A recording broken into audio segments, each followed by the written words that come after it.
Visakha steel plant లో ముడి సరుకు నిల్వలకు నానాటికి తగ్గిపోతున్న నేపథ్యంలో కార్మికుల ఆందోళన అంతకంతకు తీవ్రమవుతుంది.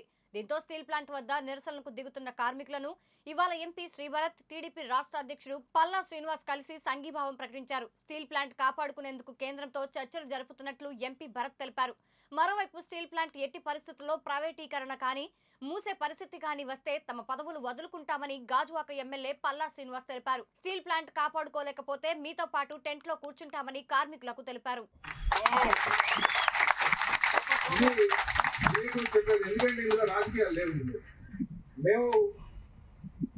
ఏదైతే ఈ ప్లాంట్ పరిరక్షిస్తామని చెప్పేసి గత 5 సంవత్సరాలుగా మేము పోరాటం చేసాం, ముందుకు వెళ్ళాం. ఇందులో మళ్ళీ ఈరోజు అధికారం వచ్చింది కనుక ఇంకోటి ఏదో ఆలోచన చేస్తున్నామన్న ఆలోచన మీరు ఎవరు పెట్టుకోవద్దు. నా ముందున్నటువంటి లక్ష్యం మీరు చాలా క్లియర్గా చెప్తున్నా. నా ముందున్నటువంటి లక్ష్యాలు ఏంటంటే, ఒకటి ప్లాంట్ పరిరక్షించడమా లేదా రిజైన్ చేసి ఇక్కడ మీతో కూర్చోవడమా. కనుక ఆ విషయం మీకు భరోసా కల్పిద్దామని వచ్చాను. గతంలో కూడా నేను ముఖ్యమంత్రి గారితో కూడా చెప్పాను, మా జాతీయ ప్రధాన కార్యదర్శి గారు కూడా చెప్పాను. నాకు ప్లాంట్ పరిరక్షించడమే ప్రధానమైనటువంటి ధ్యేయం.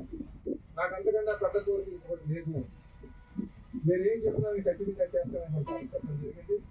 ఖచ్చితంగా ముఖ్యమంత్రి గారికి కూడా రెండో ఆలోచన లేదని చెప్పి కూడా ఈ సందర్భంగా తెలియజేస్తూ, ఈ ప్లాంట్ పరిరక్షించడమే బాధ్యతగా ధ్యేయంగా ముందుకు వెళ్తాం. అది ఈరోజు చాలా అనారోగ్య పరిస్థితిలో ఉంది. ఏ విధంగా ఇమీడియట్ గా త్వరగతిలో ఫండ్స్ తెచ్చుకోవాలని చెప్పేసి కనుక మేము ఖచ్చితంగా త్వరగానే కేంద్రం నుంచి నిధులు తీసుకొస్తామని చెప్పేసి ఈ సందర్భంగా మీకు తెలియజేస్తూ, నాకు ఈ అవకాశం ఇచ్చినందుకు అందరూ కూడా పేరు పేరున నమస్కారం తెలియజేస్తూ సంతోషిస్తున్నాను. నమస్కారం. లెవెల్లో మాట్లాడుతున్నారు దీని మీద, నాకు ప్రతిసారి అప్డేట్ వచ్చింది. ఆవిడ కూడా అదే చెప్పారు. డిస్కషన్స్ హై లెవెల్లో అందరి మధ్యలో జరుగుతున్నాయి.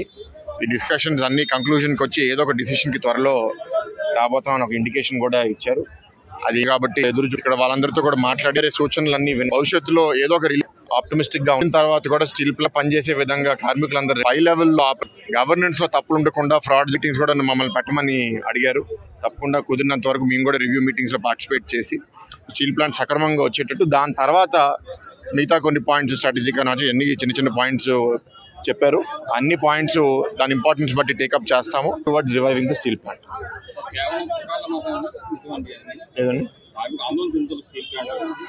అంటే వాళ్ళు ఏంటంటే 2 ఫర్నెస్ల నుంచి ఇప్పుడు ఒక ఫర్నెస్కి వచ్చినప్పుడు ఏ డైరెక్షన్లో వెళ్తుందని ఆందోళన ఫీల్ అవడంలో తప్పులేదు. కానీ మంత్రులు మాకు ఇచ్చే అష్యూరెన్స్ బట్టి మాకు ఏంటంటే తప్పకుండా నమ్మకం వస్తుంది. ఎందుకంటే స్టీల్ ప్లాంట్ మినిస్టర్ తాలూకా మినిస్టర్ స్టీల్ మినిస్టర్ గారు గా తీసుకుని రివైవ్ నుంచి ఉన్నారు. అదే కమిట్మెంట్తో వచ్చారు.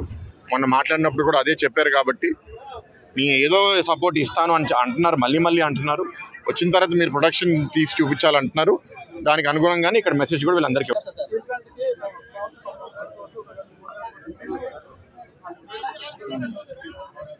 ఆ నంబర్ అనేది మేనేజ్మెంట్ గవర్నమెంట్ కూర్చుని డిసైడ్ చేయాలండి. మనం రాసుకుని ఏదన్నా కావాలని అడగచ్చు. అది మనం పక్కగా బ్యాకప్ చేసుకుని చూపించాలి. అది వీళ్ళు చూపిస్తారు. దాని తర్వాత కేంద్ర మంత్రి కూడా దాన్ని ఇవాల్యుయేట్ చేసి డిసిషన్ వస్తారు. దాన్ని బట్టి ముందుకెళ్తారు.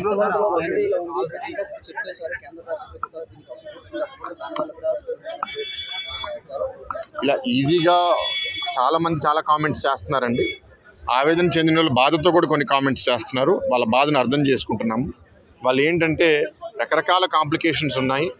ఓవరాల్ మన అందరిది ఒకటే గోల్ ఏంటంటే స్టీల్ ప్లాంట్ సర్వైవ్ అవ్వాలి, ఫుల్ ప్రొడక్షన్ రావాలి, లాభాల లోపలికి వస్తేనే దీన్ని నిలబెట్టుకోగలుగుతాము. ఆ పరిస్థితికి తీసుకొచ్చినప్పుడు మేమందరం చాలా ఆనందంగా ఉంటాము. దానికి వెళ్ళే విధంగానే మేము పనిచేస్తాం. అదండి ఫస్ట్ అసలు స్టీల్ ప్లాంట్ మనం ఏంటంటే కాలు మీద నిలబడిన తర్వాత మనం స్టీల్లో మర్జ్ చేయమని డిమాండ్ చేయబోతున్నాం. వెళ్ళే విధంగానే మేము పనిచేస్తాం.